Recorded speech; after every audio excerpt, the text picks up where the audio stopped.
Hello and welcome to Board Game Gumbo. Today we're unboxing Godspeed by Pandasaurus Games. Godspeed is a game for 2 to 5 players that plays in 45 to 90 minutes. It's primarily a worker placement game, but it has some auction mechanics to it as well, or at least blind bidding type mechanics. Here's our rulebook here.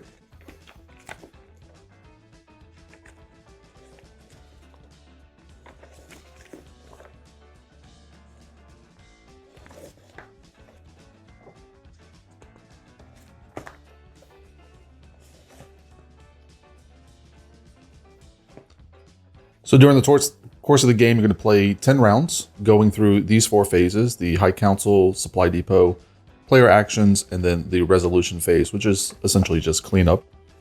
In the High Council phase, you'll be deciding if you're going to cooperate on sort of a collective benefit or not. The Supply Depot phase is where you'll do the blind bidding to see what resources you're going to get for that round. The action phase is the worker placement element of the game, where you'll be putting out your different people on the board to do different actions. You can see them here.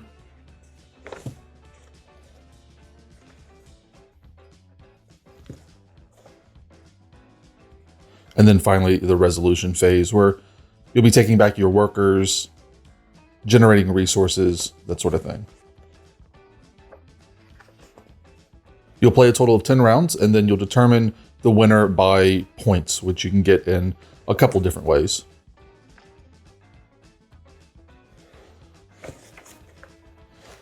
So we have some additional rules for 2 players, and then some advanced rules here as well.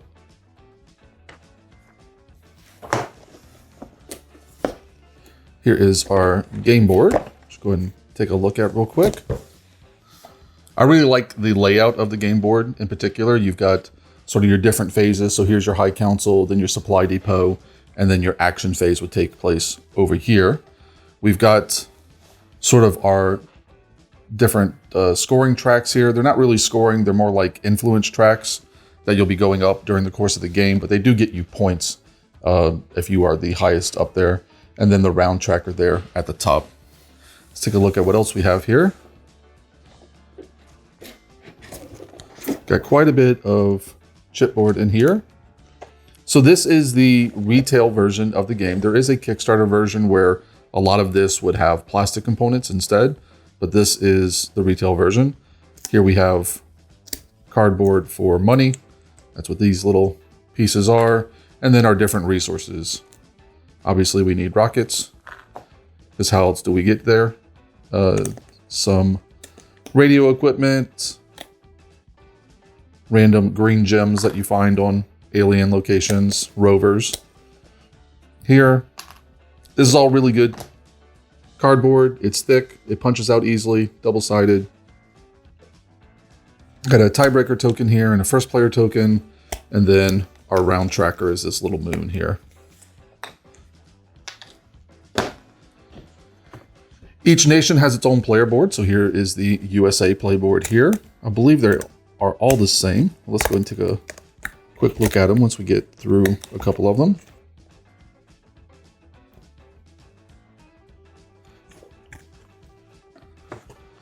These are our different buildings, production buildings that you can build during the course of the game.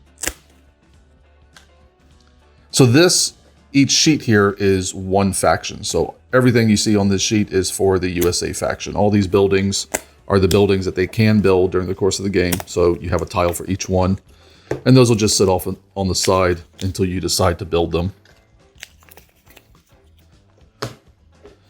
We've got some, I believe these are little alien powers. Now these are not for the USA faction. There'll be just a single pile of these, but here we have just different tokens.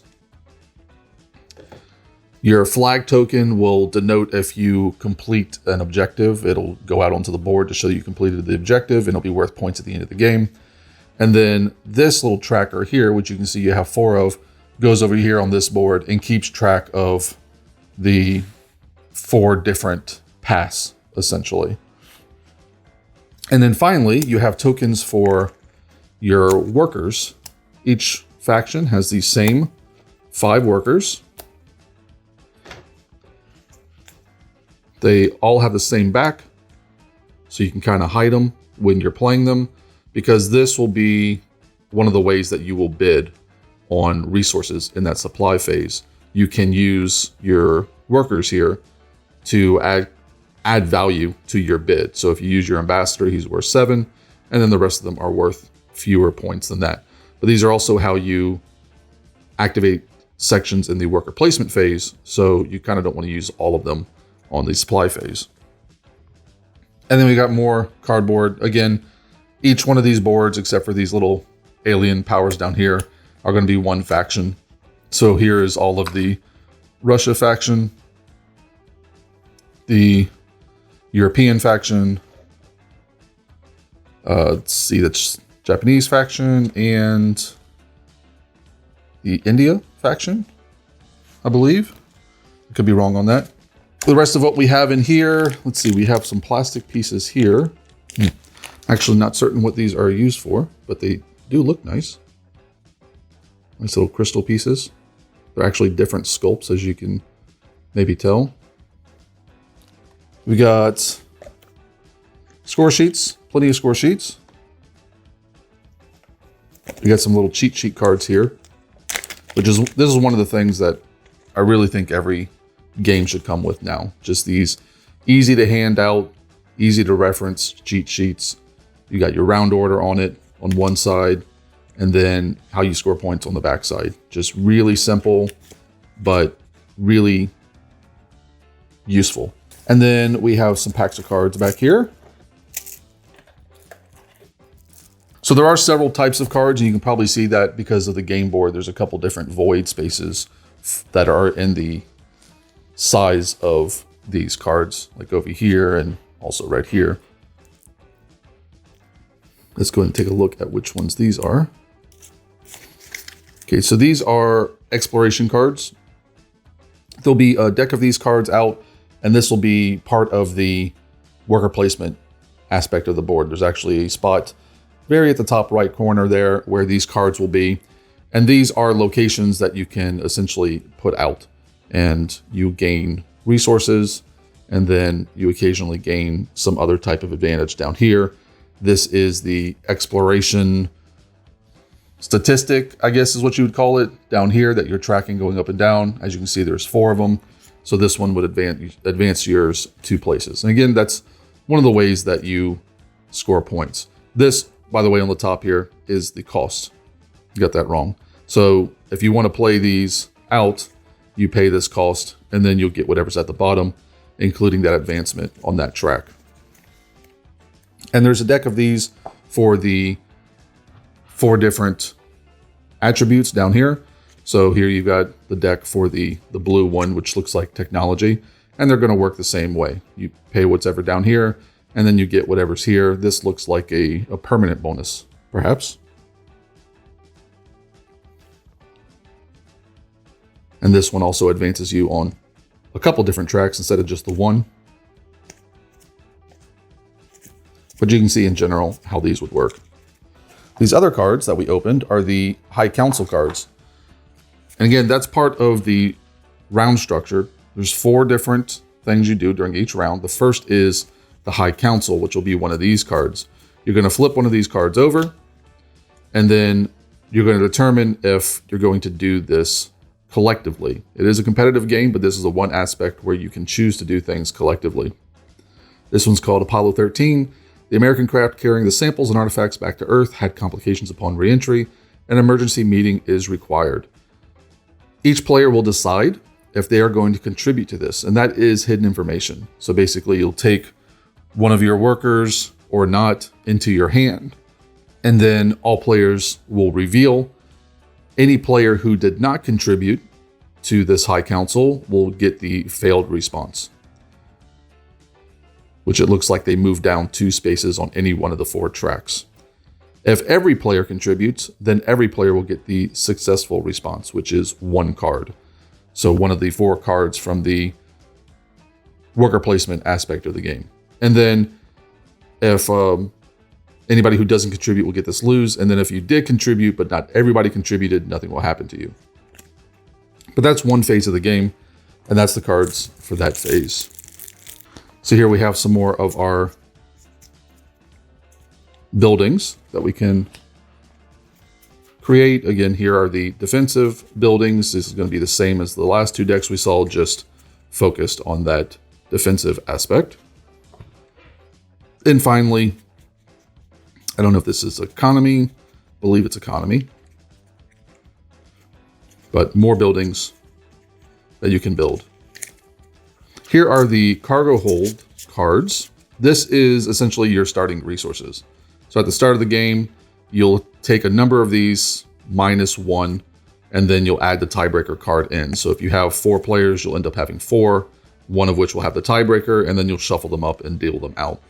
The tiebreaker is just what it sounds like. If there's ever a tie in a situation, you end up winning.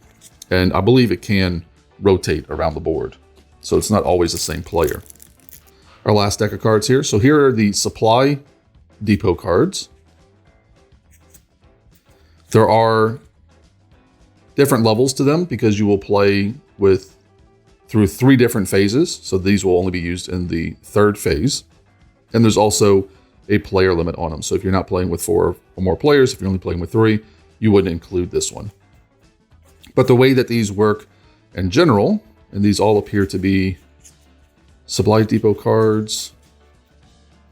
Oh, we got a few other cards at the end here. All right. So the supply depot cards are pretty straightforward. You're going to put out a number equal to the number of players. So if you're playing with 4, you're going to have 4 cards. You'll also have one additional card, which will have the start player on it.